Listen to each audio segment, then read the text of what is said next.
Hello guys, this is Arpita from BTS Army Creative Sisters. Welcome to my video.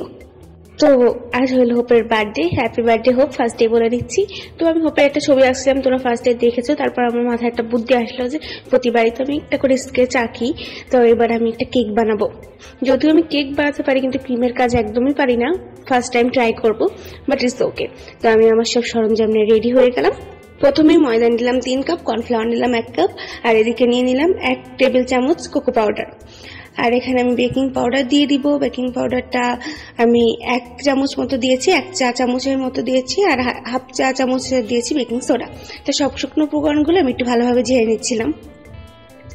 তো cake তো আমি বানাতে পারি কিন্তু ক্রিমের কাজ আমি একদমই পারি না, তো আমি ফার্স্ট টাইম ট্রাই করবো, দেখা যাক কি হয়। আর 1 চিমটি লবণ দিয়ে দিলাম, একটু লবণ দিয়ে দিলাম আর কি। তারপর 2টা ডিম আমি ভালোভাবে ফেটে নিব। এখন ডিমটা ভালোভাবে ফেটে নেওয়ার পর এর ভিতরে দিয়ে দিব চিনি। চিনিটা স্বাদ মতো দেওয়া উচিত, আমি মনে হয় হাফ কাপ পরিমাণ দিয়েছিলাম বা 1 কাপ দিয়েছিলাম এরকম।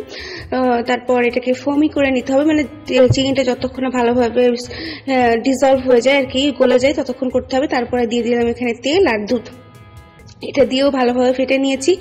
আর দেখতে পাচ্ছেন ফোমি ফোমি হয়ে এসছে। এখন যখন আমার মনে হলো যে এটা ফেটে নেওয়া কমপ্লিট হয়ে গেছে, তখন আমি এর ভিতরে শুকনো উপকরণগুলো আস্তে আস্তে মিশিয়েছি, একসাথে না, একসাথে মিশালে কিন্তু লাম্পস ক্রিয়েট হয়ে যাবে, এই জন্য। তারপরে একটু ভ্যানিলা এসেন্স দিয়েছি, একটু চকলেট ফুড কালার দিয়েছি, এটা অপশনাল ফুড কালারটা। তারপর এটাকে আরো বেশি চকলেটি করার জন্য একটু চকলেট সিরাপও দিয়েছি আমি। তারপর আমি 1 টেবিল চামচ মতো গুঁড়ো দুধও দিয়েছি। গুঁড়ো দুধটা দিলে টেস্টটা কিন্তু অনেক ক্রিমি ক্রিমি হয়, বা টেস্ট একটু ভালো হয়। সবকিছু মেশানোর পরে ঘনত্বটা ঠিক এরকম হবে। তো আমরা এখন একটা মোল্ডে দিয়ে দিব, যে মোল্ডে আমরা এখন বানাবো কেকটা। তো বেকিং সোডা বেকিং পাউডার দেওয়া আছে বলে খুব বেশিক্ষণ এই মোল্ডটা কিন্তু রাখা যাবে না, এটা কিন্তু তাড়াতাড়ি চুলায় বসিয়ে দিতে হবে। তো আমি চুলায় বসিয়ে দিলাম। আমি 5 মিনিটের মতো প্রিহিট করে নিয়েছিলাম আগে থেকে, যে পাত্রে আমি বসিয়েছি। আর দেখতেই পাচ্ছ আমার কেকটা কিন্তু একদম রেডি, আমার কাঠিটা একদম ক্লিয়ার এসেছে, মানে আমার কেকটা পারফেক্টলি রেডি হয়ে গেছে। and it's look really yummy and nice. আর এখন আমি ক্রিমটা বানাবো, যেটা আমি একদমই বানাতে পারি না। তো আমি হুইপড ক্রিম পাইনি এখানে, তো আমি এখানে এই জন্য যেটা ক্রিম টপিং বলে সেটা নিয়ে এসেছি, সাথে দুধ মিশিয়ে এটাকে বিট করে নিচ্ছিলাম। কিন্তু যেটার ভয় ছিল সেটাই হয়েছে, আমি দুধটা একটু বেশি অ্যাড করে ফেলেছি, এই জন্য ক্রিমটা পারফেক্ট হয়নি। ইটস ওকে, নেক্সট টাইম আমি আবার ট্রাই করবো। তো আমরা একটা লাভ শেপে কেটেছি, কারণ যেহেতু হোপের বার্থডে, তো একটা লাভ শেপ তো থাকা উচিত, তাই না? কেকটা তো অবশ্যই লাভ শেপ হওয়া উচিত। তো আমরা গোল্ড কেকটাকে লাভ শেপে কেটে নিয়েছি। আর এটা যেটা দিচ্ছি সেটা হলো কেকটাকে ময়েস্ট করার জন্য মিল্ক অ্যান্ড চিনি দিয়ে যে সিরাপটা বানানো সেটা দিলাম। তারপর ভিতরে আমি চকলেট সিরাপ দিয়ে দিলাম, যাতে এটা চকলেটই হয়। কেকটার টেস্ট অনেক বেশি সুন্দর হয়েছিল, একদম চকলেটই হয়েছিল। তারপর আমি সেকেন্ড সেকশনটাও দিয়ে দিলাম, মানে সেকেন্ড পার্টটাও দিলাম। কেকটাকে আমি 2 পার্টে কাট করেছিলাম, উপরেও একটু চকলেট দিয়ে দিলাম।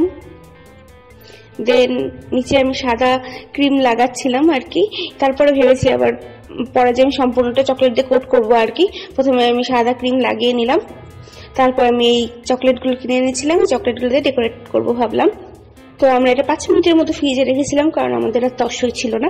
তারপর বের করে আমরা পুরোটাকে যেই ক্রিমটা আমি বানিয়েছিলাম সেটাতে কোট করে চকলেটে ডেকোরেট করে কিছুক্ষণের জন্য আবার ফ্রিজে রাখলাম। তারপরে ফ্রিজ থেকে বের করে আমরা হোপের যে টপারগুলো বানিয়েছিলাম সেগুলো লাগিয়ে ডেকোরেট করে দিলাম।